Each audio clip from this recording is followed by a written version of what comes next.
Hey, my name is Mary Catherine Boss, and today is Thursday, November 4th, day 4 of Media Reduction Week. Today, instead of using media, I spent the day crossing things off my ever-growing to-do list. I had a meeting for a group project in the early afternoon, and while I was there, I had to email a prof about a question I had about the assignment. And so that was originally why I opened my email, but once I was on there, I found an email from my mom, and I couldn't resist answering it because I hadn't talked to her all week. She said she wasn't expecting to hear from me because she knew I was doing this project, but it was good to hear from her anyway. Texting and email is the way I usually keep in contact with people from home, because there's rarely a time when we're both free to talk on the phone. And this is also the first time I've lived away from home, so I really like to keep in touch with people from there. It's interesting how I've come to rely on different forms of media for different things. Like, there are people that I wouldn't talk to for weeks at a time if it wasn't for Facebook or texting. And so I really love how easy media makes it to keep in touch with people. So I cheated a little bit today on texting and emailing, because I just really needed to talk to people.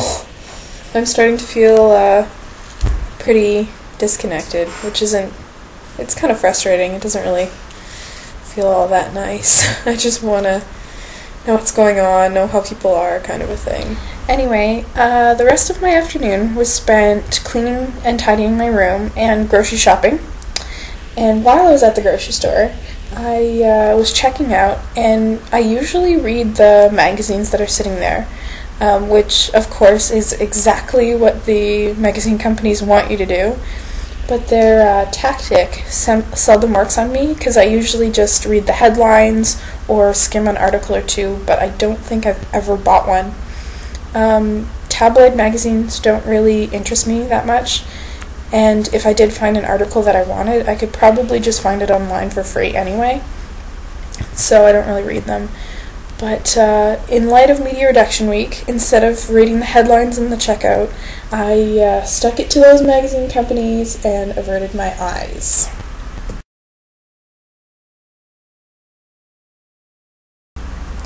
I spent my medialess evening doing research for an essay, making a nice meal,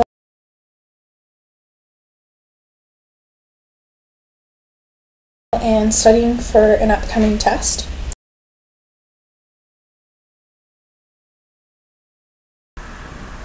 I kind of missed Facebook today, but it really wasn't as hard as it was earlier in the week, and it's really not as hard as I thought it was going to be. I'm feeling kind of disconnected from people on Facebook, but I don't know, the longer I stay away from it, the easier it's getting. So I'm definitely going to go back to it, but I don't know if I'm going to use it as much. The hardest part about today was the fact that I'm getting kind of sick, so I can't really sing, which shot my music theory of singing everywhere down. So I had to spend my entire day musicless. And the other part is that when I'm sick, I really like to curl up with a good movie and just do nothing, which I couldn't obviously do. So I resisted the temptation. I actually surprised myself today at how efficient I was being, despite the fact that I'm not really feeling that well. All in all, it was a pretty okay day, but I'm definitely looking forward to going back to media. So I finished another day. I'm almost there. Yay! See you tomorrow!